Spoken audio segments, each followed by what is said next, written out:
बिस्मिल्लाहिर्रहमानिर्रहीम। अस्सलाम वालेकुम नादरीन, आप यूट्यूब चैनल देख रहे हैं। मैं इमरान खान हूं। नादरीन, सबसे पहले तो एक खबर मार्केट में गर्दिश कर रही थी और कुछ लोग ये दावा कर रहे थे कि बहुत जल्द इमरान खान साहब शौकत खानम अस्पताल में, ये कहा जा रहा था कि पहुंच जाएंगे, लेकिन अलीमा खानम साहिबा ने इसकी तरदीद की है। एक तो इमरान खान साहब की बहनें पहुंची अडियाला जेल में, तो इसमें दो तीन डेवलपमेंट है इमरान खान साहब के हवाले से।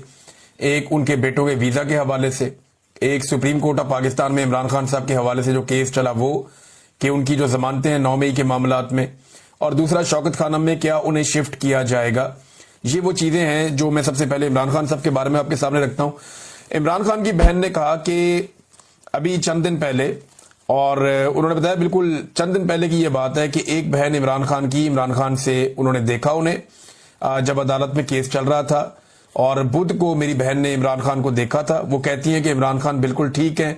हाँ, ये जरूर है कि उनका वजन कम हो रहा है और छोटे मोटे इश्यूज हैं। वो वजह यह है कि गर्मी बहुत ज्यादा है और वो एक छोटी सी जगह में बंद हैं। उन्हें 22 घंटे तक अंदर कैद रखा जाता है, बाहर छोड़ा नहीं जाता। तो ये वो वजूहात हैं जिनकी वजह से कोई भी आदमी हो, सेहतमंद आदमी भी हो, नौजवान भी हो, तो उसके साथ प्रॉब्लम हो जाती है। इमरान खान साहब 70+ हैं, गो के वो बहुत कोशिश करते हैं अपने आप को, अपनी सेहत को ठीक रखने के लिए, लेकिन इसके बावजूद ये मल्टीपल इश्यूज तो होते हैं।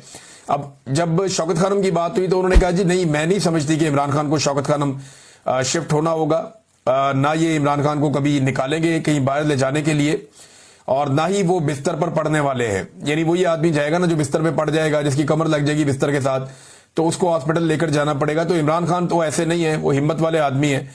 इमरान खान साहब मुझे नहीं लगता कि ऐसा वो करेंगे। हाँ, लेकिन एक जो दरखास्त है वो उनकी पार्टी की जानिब से दी जा रही है, और वो ये कहा जा रहा है, पार्टी भी कह रही है, उनकी बहनें भी कह रही हैं कि इमरान खान साहब को उनके डॉक्टरों से चेक करवाएं और ये इजाजत दी जाए कि इमरान खान साहब के जो अपने मुआलिज हैं वो आए और आकर इमरान खान साहब को जेल में देखें, ताकि जो है इमरान खान साहब की भी और बाकी फैमिली की और जो कारकुन है पाकिस्तान तहरीक इंसाफ के, उनकी भी तसल्ली हो जाए।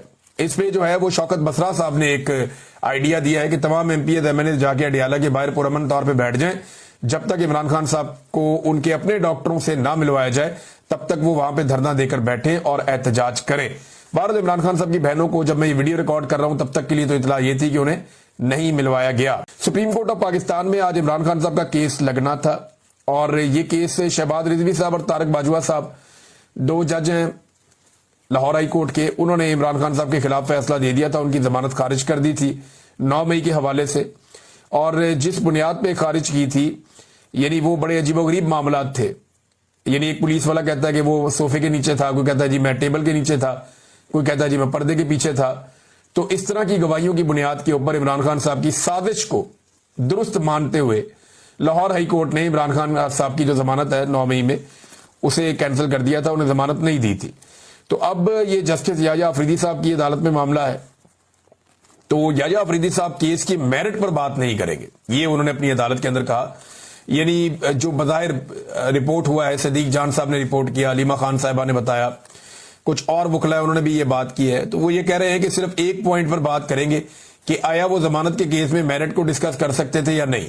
यानी लाहौर हाई कोर्ट में जो जमानत का केस है उसके अंदर जो केस के मेरिट्स हैं कि ये केस ठीक तरह बना है या नहीं बना, इसको डिस्कस किया जा सकता था या नहीं किया जा सकता था, सिर्फ ये नुकता हम यहां पे उठाएंगे, हम मेरिट्स के ऊपर बात नहीं करेंगे। इसका सादा मतलब जो मुख्तलिफ लोगों ने समझाया, जो वहां पे जर्नलिस्ट मौजूद थे, उन्होंने, क्योंकि मैं कोर्ट रिपोर्टर नहीं हूं, मैं इतना कानूनी मामलात को नहीं जानता, एक तालिब इल्म हूं इस हवाले से, लेकिन जो चीजें सामने आई मैं आपके सामने रख देता हूं। जितना मैंने इसको समझा है वो ये है कि सुप्रीम कोर्ट ऑफ पाकिस्तान नहीं चाहती कि ये वाले मामला सुप्रीम कोर्ट ऑफ पाकिस्तान में आए कि एक पुलिस वाला टेबल के नीचे छुप गया, कोई पर्दे के पीछे घुस गया, कोई सोफे के नीचे घुस गया, और ये पुलिस वालों ने इस तरीके से इमरान खान साहब की साजिश पकड़ी, फिर कभी रिपोर्ट भी नहीं की, फिर कभी जाए वकुआ पे भी नहीं गए, फिर उसके बाद कभी किसी को बताया भी नहीं, और जब बताया तो उसके बाद भी कोई वहां पे नहीं गया, किसी ने जाके इलाके का नक्शा नहीं बनाया।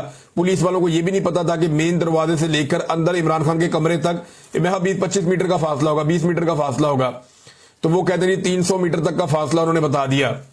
तो एक अजीबोगरीब किस्म की कैफियत थी जो हाईकोर्ट में थी, लेकिन इसके बावजूद हाईकोर्ट ने वहां पे इमरान खान साहब को जमानत नहीं दी। अब ये मामला सुप्रीम कोर्ट में आया तो सुप्रीम कोर्ट चाहती है कि इन टेक्निकल नुक्तों के ऊपर बात ही ना हो, सिर्फ एक पॉइंट के ऊपर बात करें।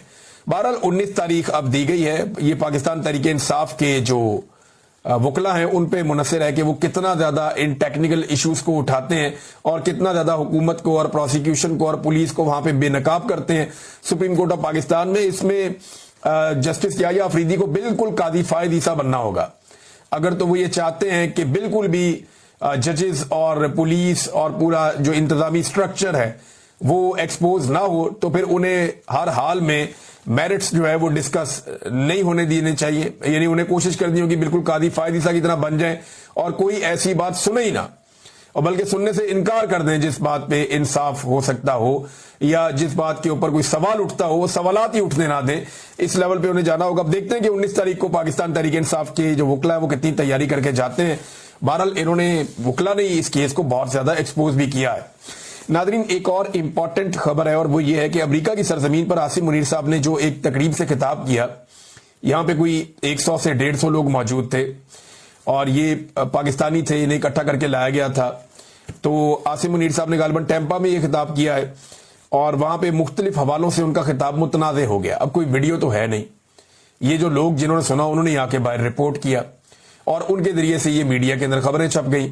अब वो खबरें छपने के बाद कहीं से तरदीदें आ रही, कहीं से तस्दीकें आ रही हैं, लेकिन एक चीज तो क्लियर है कि आर्मी चीफ साहब ने भारत को अमेरिकी सरजमीन पर खड़े होकर चैलेंज जरूर किया। ये बात बिल्कुल क्लियर है कि अमेरिका की सरजमीन पर खड़े होकर पाकिस्तान के आर्मी चीफ ने भारत को चैलेंज किया।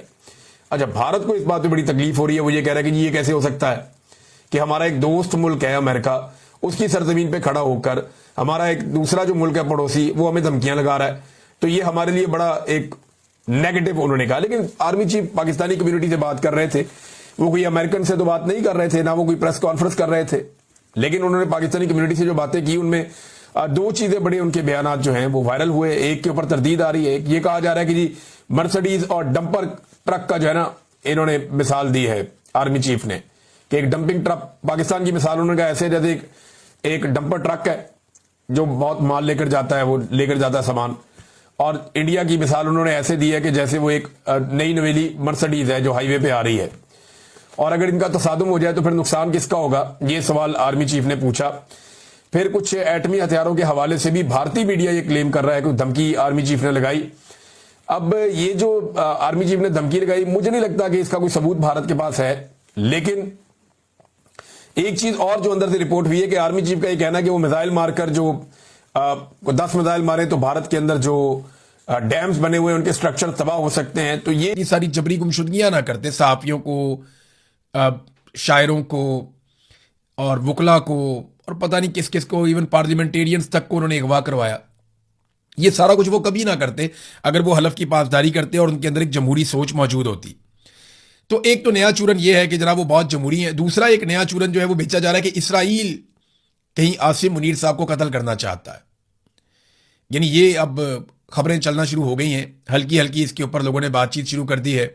बाहर से भी एक दो सोर्सेज हैं जिनसे खबर दिलवा दी गई है कि जनाब इसराइल आसिम मुनीर को कत्ल करना चाहता है और उसके लिए कोई बड़ा बारीक वारदात हो रही है। नहीं, ऐसा नहीं है। इसराइल को आज तक पाकिस्तान में अगर कोई हुक्मरान सबसे ज्यादा सूट किया है तो वो आसिम मुनीर है। मैं आपको वजह बताता हूं कैसे। आसिम मुनीर साहब पाकिस्तान के वो वाहिद हुक्मरान हैं जिनके दौर में इसराइल के खिलाफ एहतजाज करने वालों पे गोली चली है। आसिम मुनीर साहब पाकिस्तान की तारीख में वो वाहिद हुक्मरान हैं जिनके दौर में इसराइल के ऊपर या उसके मंसूबों के खिलाफ आप एहतजाज करने निकलें तो आपको गिरफ्तार किया जाता है, आप पे गोली चलाई जाती है, आपके ऊपर सख्ती की जाती है, आप पर छापे मारे जाते हैं, आप पर क्रैकडाउन किया जाता है। पहली मरतबा ऐसा हुआ कि आप फलस्तीन का झंडा पाकिस्तान में नहीं उठा सकते, आप जब उठाएंगे तो उसके ऊपर रद्द अमल आएगा। यह सिर्फ आसिम मुनीर साहब के दौर में हुआ। आप फलस्तीनियों के हक में अगर निकलना चाहें तो आपको कुचल दिया जाएगा, ये सिर्फ आसिम मुनीर साहब के दौर में हुआ। तो इसराइल के अखबारात भी ये लिखते रहे हैं, बहुत सारे लोग ये तज्जिया भी करते रहे हैं कि आसिम मुनीर साहब ज्यादा फ्लेक्सिबल हैं इसराइल के मामले में पाकिस्तान के बाकी हुक्मरानों की निस्बत, और उन्होंने जो डिलीवर किया है वो इससे पहले कोई नहीं कर पाया। यानी अब आप इसराइल के खिलाफ एहतजाज नहीं कर सकते, आप फलस्तीन के हक में नहीं निकल सकते, हत्ता कि आप फलस्तीन का झंडा भी नहीं उठा सकते। आपको कुट पड़ेगी या आपको गिरफ्तार कर दिया जाएगा, जबरी तौर पर लापता भी कर सकते हैं और कत्ल भी कर सकते हैं। पाकिस्तान में ये सब कुछ हुआ। तो ये जो नया चूरन बेचा गया कि जनाब आसिम मुनीर साहब को इसराइल कत्ल करना चाहता है, मेरे ख्याल में ये गलत है। जो दुरुस्त चीज़ है वो ये है कि जितनी जल्दी आसिम मुनीर साहब खुद को इन सियासी मामलात से अलग कर लेंगे ना, अपने आप को और अपने इदारे को इन सियासी मामलात से जितना दूर ले जा सकते हैं, जितनी जल्दी ले जाएंगे उतना पाकिस्तान के लिए बेहतर है, वरना ये काम होना तो ज़रूर है। आज नहीं तो कल हो जाएगा, लेकिन इसमें नुकसान काफ़ी ज़्यादा हो जाएगा। नाज़रीन, नेतन्याहू के लिए बड़ी मुसीबत बन गई है और नेतन्याहू पर अदालत में केसेस है। नंबर एक, देखें वो बहुत सारी चीज़ें इकट्ठी होकर आ गई। नंबर एक, उस पर अदालत के अंदर केसेस चल रहे हैं और वो बिल्कुल आखिरी मराहिल में दाखिल हो चुके हैं।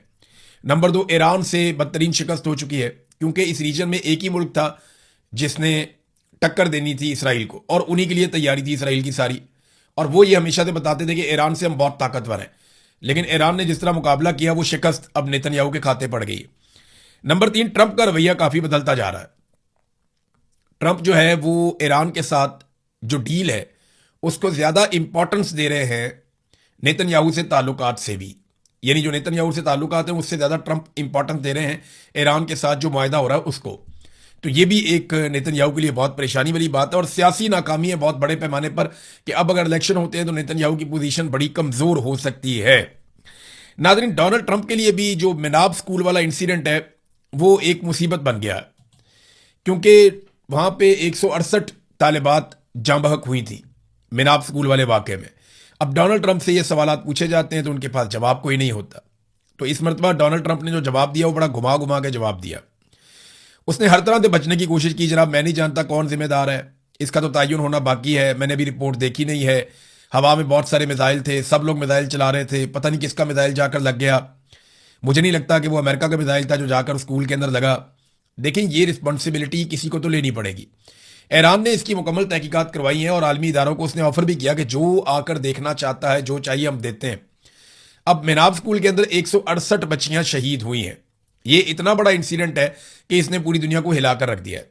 आज अगर डोनाल्ड ट्रंप इक्तदार में है तो शायद उसके खिलाफ कुछ ना हो सके, लेकिन कल जब डोनाल्ड ट्रंप इक्तदार में नहीं होगा तो उसे इस चीज़ का सामना तो करना पड़ेगा, क्योंकि उसके फैसले के बाद ये अटैक किया गया और आर्मी चीफ तो हटा दिया गया है। जिसके दौर में ये अटैक हुआ था वो तो डोनाल्ड ट्रंप की हुकूमत ने, उसके वज़ीर दिफा ने, पीट हेग्सेथ ने खुद ही आर्मी चीफ हटा दिया। 10 के करीब जर्नैल और भी हटा दिए। तो पीट हेग्सेथ जो है वो एक के बाद एक जर्नैल अमेरिका में तब्दील कर देता है, वो पूछता भी नहीं है उससे कितना ताकतवर है अमेरिका का वज़ीर दिफा। और एक हमारा वज़ीर दिफा है जिसकी ये हैसियत है कि उसको कोई भी फ़ोन करके डांट देता है और उससे ट्वीट डिलीट करवा देता है। ये बड़ा अनफॉर्चुनेट है। वज़ीर दिफा की इतना थोड़ा बहुत हौसला हिम्मत तो होनी चाहिए, लेकिन पाकिस्तान में ऐसा सच है नहीं। नाज़रीन, मिनाब स्कूल का वाक़या जो है वो अब डोनाल्ड ट्रंप के सामने आस्ता आस्ता आना शुरू हो गया। चंद चीज़ें जिनका डोनाल्ड ट्रंप को आने वाले इंतखाबात में सामना करना पड़ेगा, क्योंकि मिड टर्म इलेक्शन नवंबर में अमेरिका में आएंगे।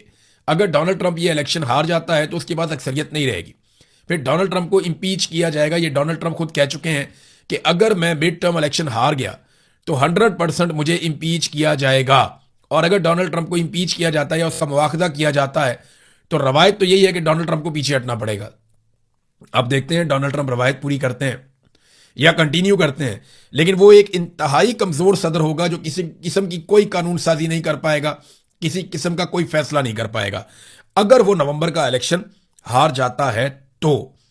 ये डोनाल्ड ट्रंप की इस वक्त सिचुएशन है। डोनाल्ड ट्रंप को जो सामना करना पड़ेगा, नंबर एक तो वो एप्स्टीन फाइल, ये सारा मामला, अभी फाइलें तैयार हैं, एक एक चीज़ निकाली गई है, एक एक चीज़ की वीडियोस और डॉक्यूमेंट्रीज बन रही हैं और ये तमाम चीज़ें तैयार हो जाएंगी अगस्त और सितंबर तक।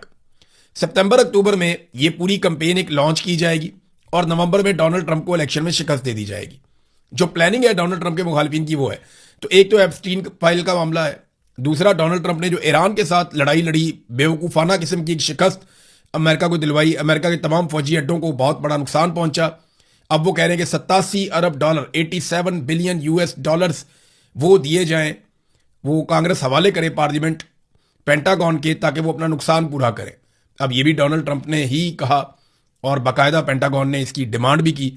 तो ये हो गई दो चीज़ें। तीसरा, ये महंगाई जो बढ़ी है और डोनाल्ड ट्रंप के जो इक़दामात हैं, जिस तरह उन्होंने अमेरिका को चलाया, उस पर भी लोग काफ़ी नाराज़ हैं।